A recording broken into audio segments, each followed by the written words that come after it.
ওই দেখা যায় তাল গাছ, ওই আমাদের গা, ওইখানেতে বাস করে কানাবগিরছা। অসম্ভব সুন্দর একটি ছড়া, লিখেছেন খান মোহাম্মদ মঈনুদ্দিন। আসলে এই ছড়াটি আমরা ছোটবেলায় সবাই পড়েছি।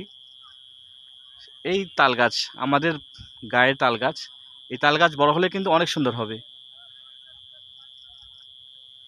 বর্তমানে তাল গাছে কানাবগিরছা বাস না করলেও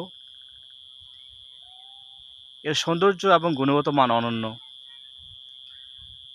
অনেক সুন্দর লাগছে তাল গাছগুলো। এই তাল গাছগুলো বড় হলে অনেক ভালো লাগবে।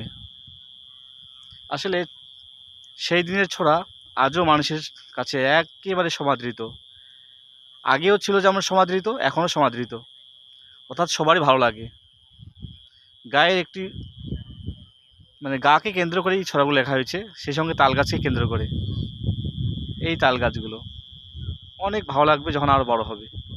সবার জন্য শুভকামনা, সবাই ভালো থাকবেন।